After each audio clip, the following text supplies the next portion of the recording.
Et oui, effectivement, c'est une nouvelle semaine qui commence. Bonjour et bienvenue à bord. Les artistes ont la parole. Michel Berger.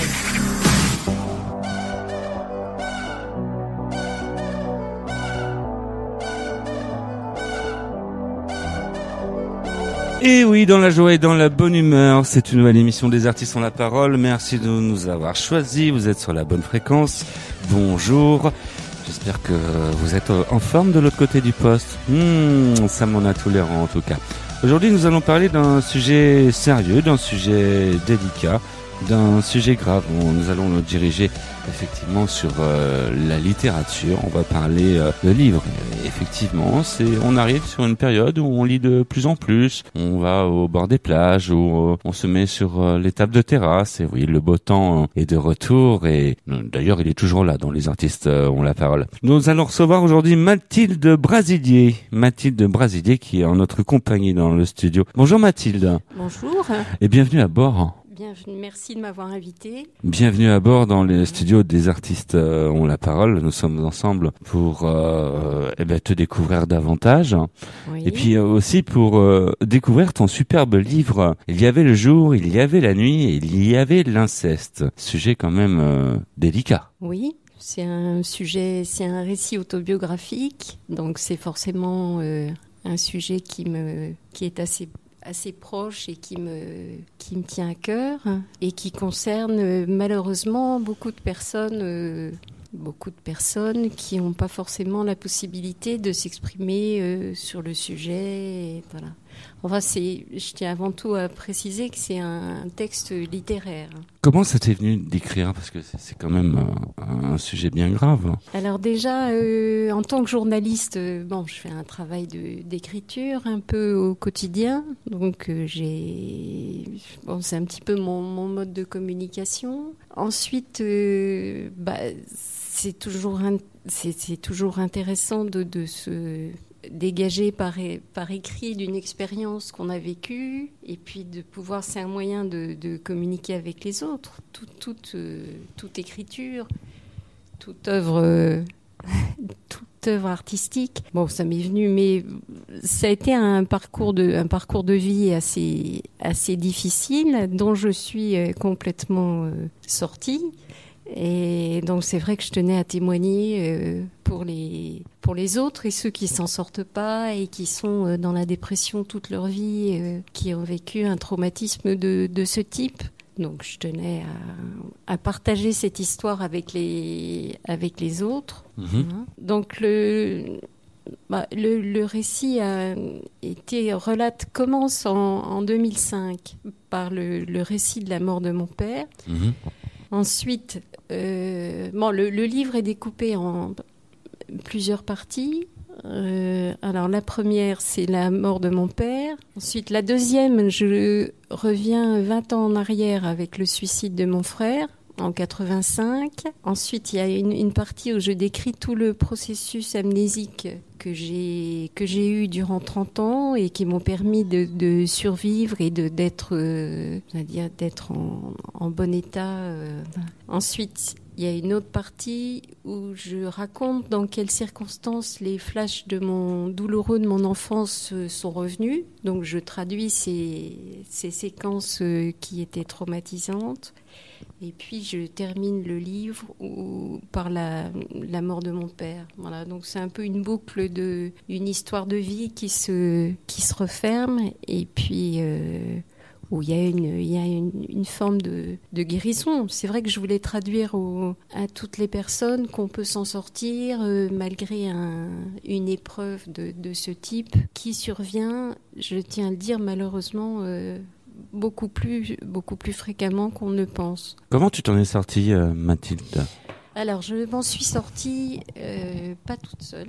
J'ai été aidée. J'ai rencontré Catherine Dolto, qui m'a suivie en aptonomie. C'est une forme de thérapie par le toucher qui m'a suivie pendant plusieurs années.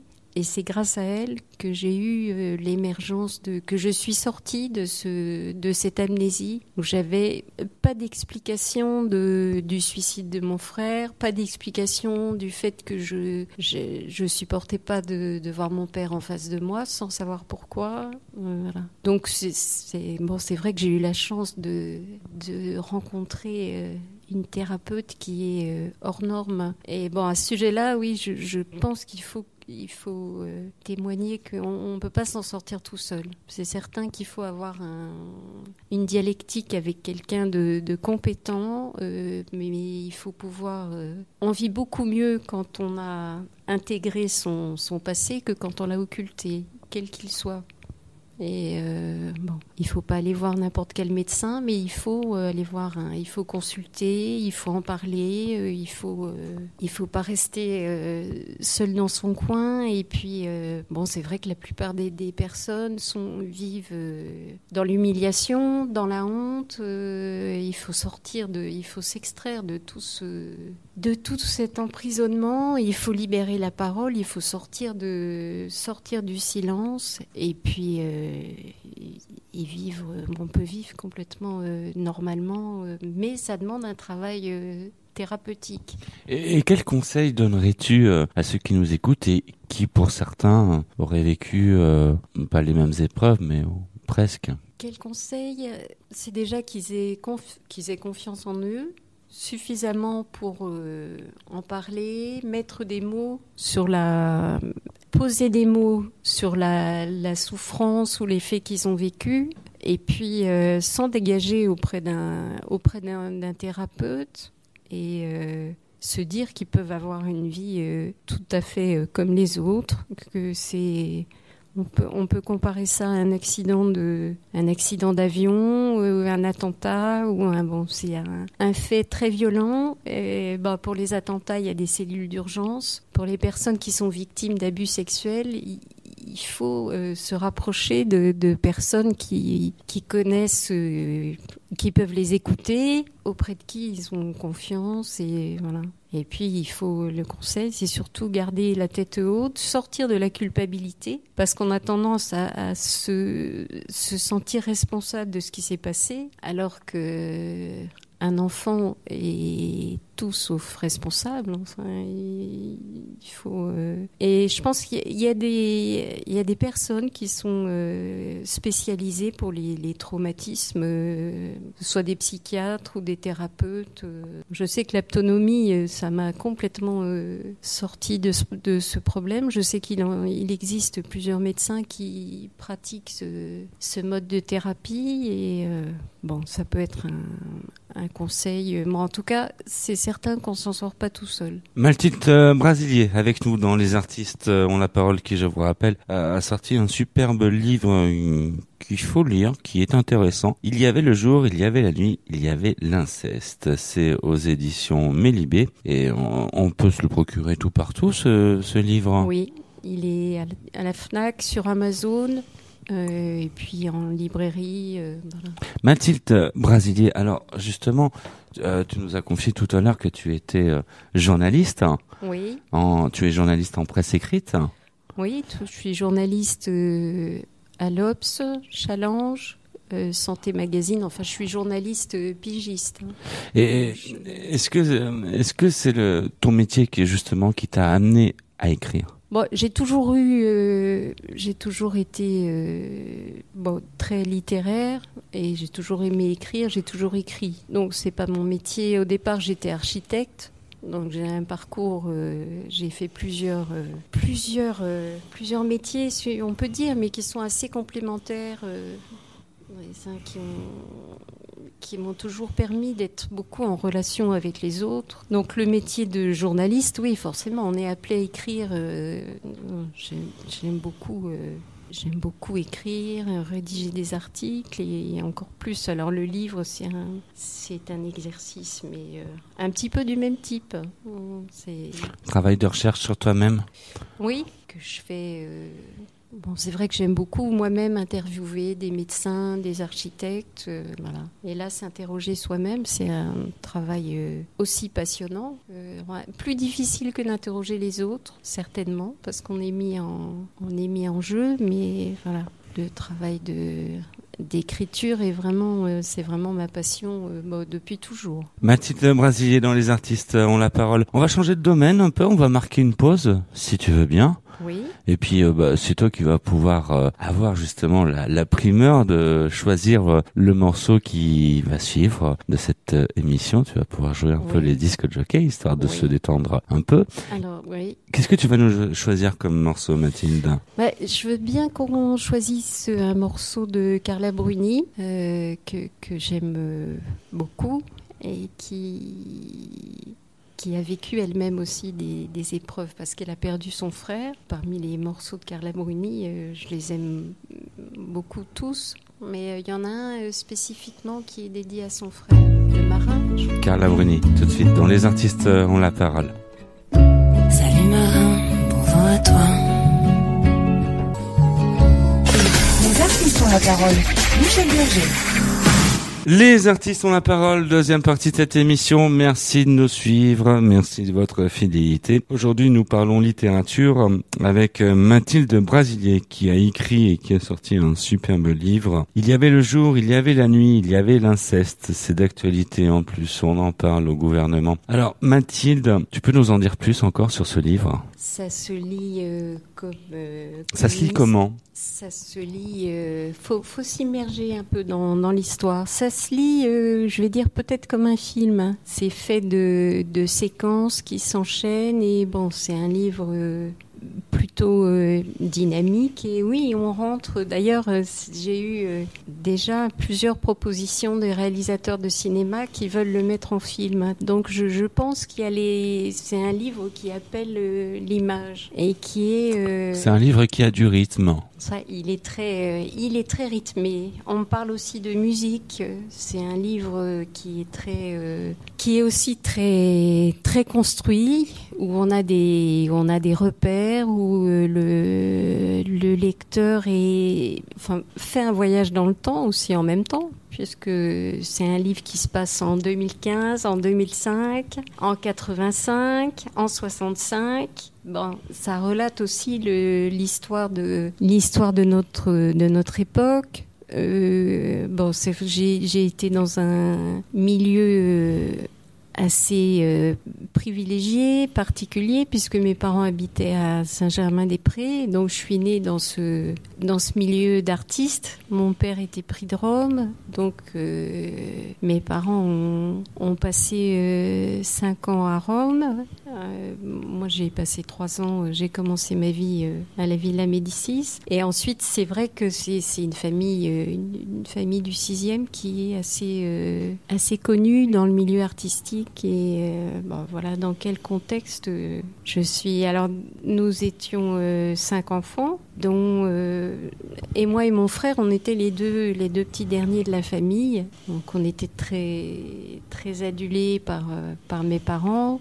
Et c'est vrai que j'avais gardé de cette enfance que des images très positives. J'avais mis un voile sur les problèmes que nous avions eus qui étaient terribles. Donc le livre alterne, il parle beaucoup de moments heureux et aussi on est pris aussi entre deux aspects très contrastés. Il y a le bonheur d'un côté de 2 enfants qui sont très proches et qui ont une enfance, on peut dire, dont tout le monde rêverait, et qui vivent des moments terrorisants, qui sont pris en otage de leur père. Hein. Et après avoir écrit ce livre en 2015, est-ce que ton regard sur l'homme a changé ? Sur l'homme en général ou sur les hommes par rapport aux femmes ? Sur l'homme en général. Sur l'homme en général, oui, j'avais tendance à... Je crois que je suis quelqu'un qui a confiance profonde confiance un peu facilement en tout le monde, là, je dirais pas que... Non, je pense qu'il faut avoir des garde-fous et que quand on s'approche de quelqu'un qui présente un danger, bon, il vaut mieux en être lucide et voir la réalité en face et voilà, il faut pas... Donc c'est vrai que je pense que je suis très attentive quand je vois des situations d'enfants qui sont maltraités dans leur famille ou qui sont pas respectés de leurs parents, sans que ce soit des sévices sexuels, je suis très sensible à... Je trouve que les enfants sont pas suffisamment protégés, pas suffisamment éduqués. Au niveau de l'éducation nationale, je pense qu'il y a aussi un travail à faire de prévention, d'accompagnement, voilà. Et puis je pense qu'ils sont encore beaucoup moins protégés avec tous ces modes de communication maintenant par Internet. Ils ont tellement d'informations qui savent pas comment dire. Ils peuvent être. Enfin, il y a des réseaux de pédophiles qui sont en libre cours sur Facebook ou sur Internet. Ah bon ? Oui. D'accord. Et c'est vrai que les parents doivent être très vigilants par rapport à ça. Il y a des...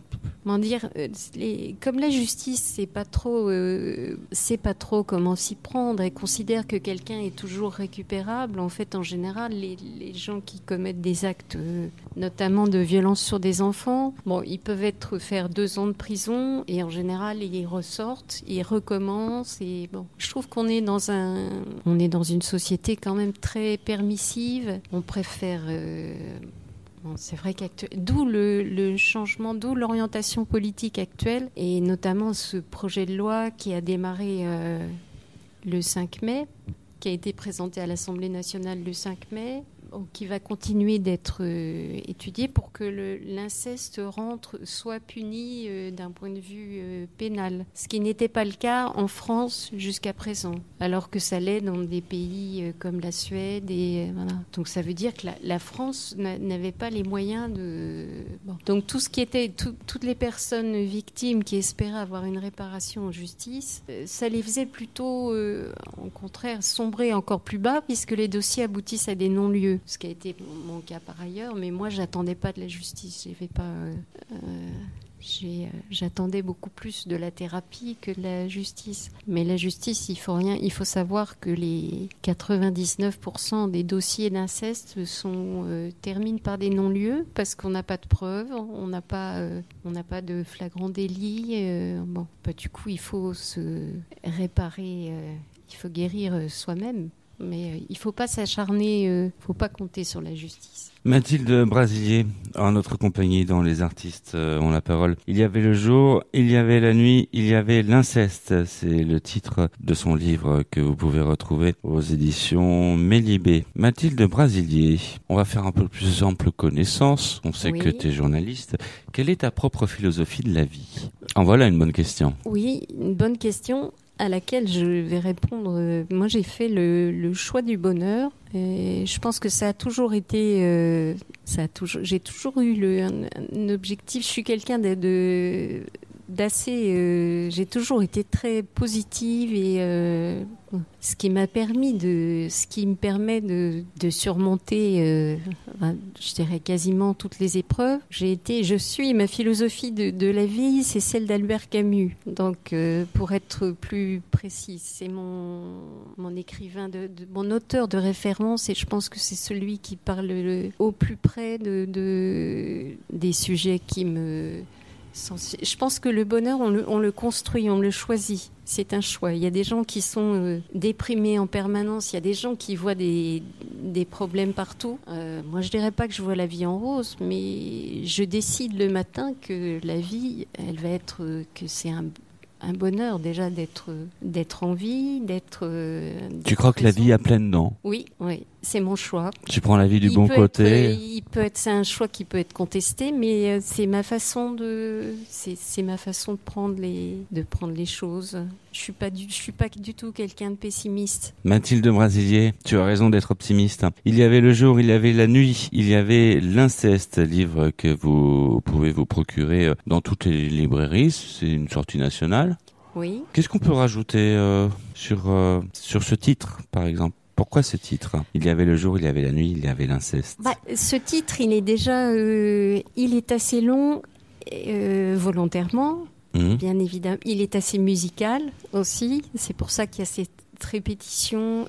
Il annonce une histoire, il annonce et c'est vrai que je voulais pas non plus que le mot inceste soit mis en exergue parce que c'est pas un livre, c'est un livre qui parle de beaucoup de sujets, qui parle de l'enfance, qui parle du bonheur de l'enfance, qui traite aussi du problème de l'amnésie, qui parle du suicide, je parle aussi de mon fils autiste dans le livre. C'est un livre qui parle de sujets graves, mais je dirais pas avec légèreté, mais j'ai essayé avec profondeur, de façon littéraire. Donc je suis plus, c'est plus des impressions que des faits divers. Ça se rapproche, c'est plus une peinture de la vie. Je pense qu'il faut l'approcher comme ça. C'est une peinture, mais je vois que les personnes du cinéma et du théâtre, j'ai eu beaucoup de retours très positifs du milieu artistique, voilà. J'ai eu beaucoup d'auteurs, écrivains ou réalisateurs, voilà. Mathilde Brasilier dans Les Artistes ont la parole. On va repeindre les ondes maintenant, les ondes de la bande FM, car nous allons marquer une pause musicale et c'est toi qui vas faire le choix de cette pause musicale. Alors là, je vais prendre Alors, on va prendre Julien Clerc. Julien Clerc, oui. Julien Clerc qui a tourné un superbe clip qui nous revient. Julien Clerc que j'ai vu il y a 15 jours au Palais des Sports, qui vient de faire un disque avec des nouvelles chansons que j'aime beaucoup. Ils seront toujours... Là aussi, c'est une musique qui a toujours... je trouve toujours très positif. Même quand il parle de... Alors, il a une chanson qui est très belle sur la peine de mort. Donc, là encore, je ne sais pas le titre de la chanson, mais toutes les chansons de Julien Clerc sont très belles. On va en choisir une au hasard. On va en choisir une. Sur le bouton magique. Je le sais, sa façon d'être à moi parfois. Les artistes ont la parole. Michel Berger.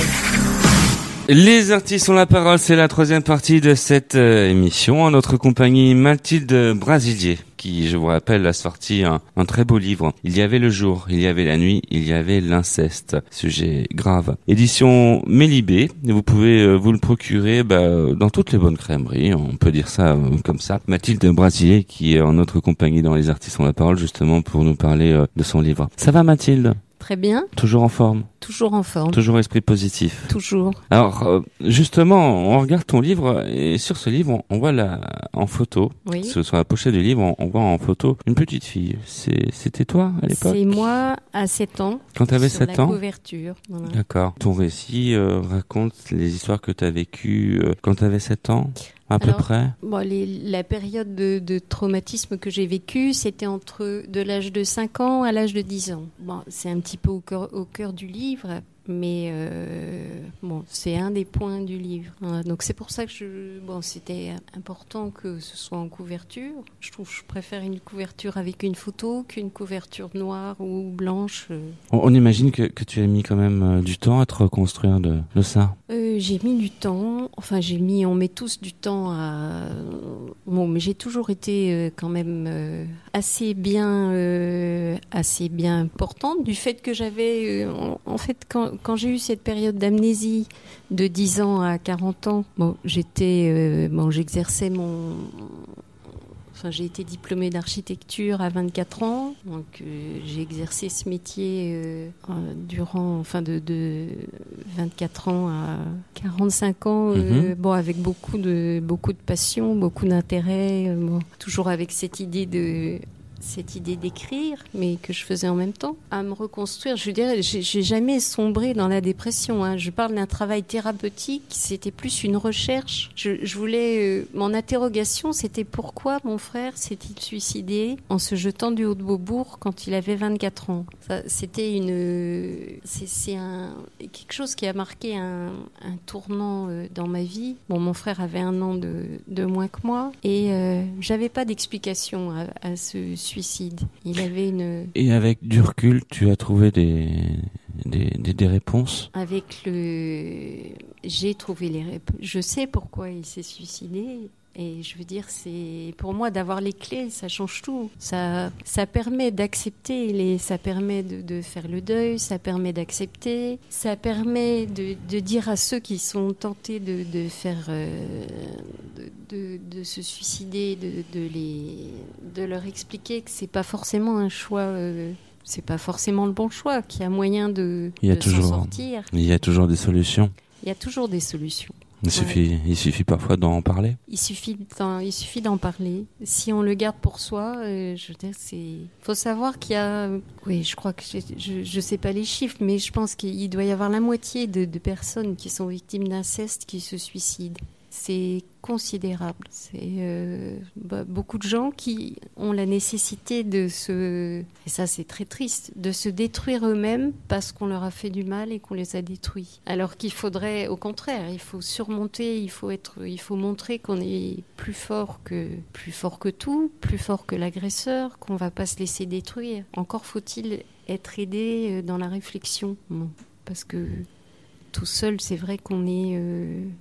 on attend l'autodestruction, c'est un moyen, mais c'est certainement pas le bon. La vie mérite d'être vécue, quoi qu'il arrive. Je pense que c'est... Voilà. Donc c'est pour ça que... Oui, s'il y a une photo de... Il y a beaucoup de séquences de... Je parle beaucoup de l'enfance. C'est un livre beaucoup sur l'enfance, sur le bonheur de l'enfance, sur la proximité que j'avais avec la nature et cette joie de découvrir la vie. C'est vrai que quand on est l'innocence de l'enfance, c'est précieux. Ça aussi, je sais pas si on le dit suffisamment aux enfants qui ont malheureusement tellement accès à Internet et ils sont de plus en plus distancés par rapport à ce milieu naturel qui est, je pense, très précieux pour se construire, pour la vie, pour tout profiter. Alors je parle beaucoup de la nature, des arbres, du soleil. Voilà. Je suis très attentive à tous les éléments naturels. Je pense qu'il faut se raccrocher à tout ce qui est de nature terrestre, pas chercher midi à 14h, avec des choses simples, on fait des trésors. Mathilde Brasilier dans Les Artistes ont la parole. Pour la sortie du livre, il y avait le jour, il y avait la nuit, il y avait l'inceste. Des questions, tout de suite, qui nous viennent à l'esprit, et de simples questions. On sait que tu es journaliste, Mathilde, et en 13e partie d'émission, on a pour habitude à nos invités de les faire débattre sur l'actualité. Un sujet d'information qui te retient l'esprit et sur lequel tu souhaites réagir. Un sujet particulier ? Un sujet, celui qui te tient le plus à cœur, ou celui qui te met hors de toi. Il n'y en a pas qui me mettent... Celui qui te retient, en tout cas, l'esprit. Ce sujet je dirais que ce sujet qui est débattu actuellement là sur la pénalisation d'instaurer dans le code pénal une interdiction et des réprimandes pour des adultes qui commettent... oui, pour moi, c'est important. Et puis, c'est important que la société évolue là-dessus et grandisse et mûrisse un peu et voit la réalité en face. Il ne faut pas se cacher. Donc je pense que c'est un sujet que je suis de près. À ce sujet, j'ai adressé mon livre à Najat Vallaud-Belkacem qui m'en a fait un très bon retour. Donc j'aime bien... mais de façon générale, j'aime beaucoup tous les sujets politiques et... je ne manque jamais d'écouter les informations, même si j'ai beaucoup d'articles et beaucoup de travail. Pour moi, c'est très important d'être au courant au quotidien de tout ce qui se passe. Mais c'est vrai que je suis très sensible à tout ce qui concerne les enfants me tient à cœur parce que je trouve qu'ils sont... Ils sont pas assez protégés. On est dans une société qui les... Enfin même, je trouve que les enseignants sont...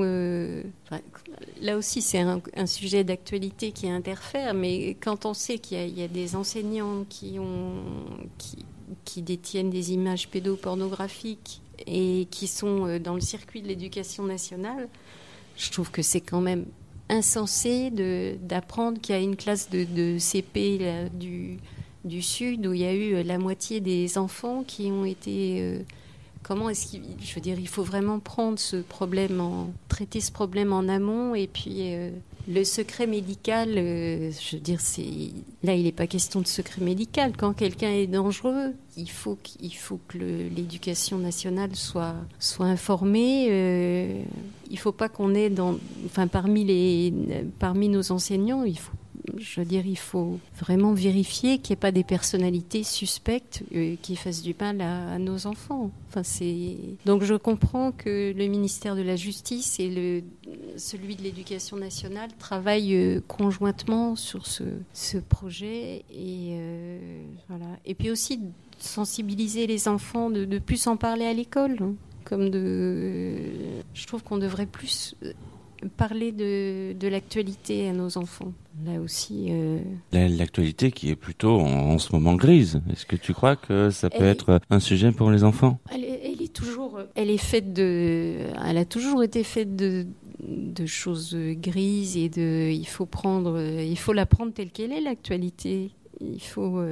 Ensuite, il faut positiver. Il faut voir qu'il y a des avions qui s'écrasent, il y a des attentats, il y a des choses horribles qui se passent, mais il faut que les enfants ils comprennent pourquoi ça arrive et pourquoi c'est profondément injuste.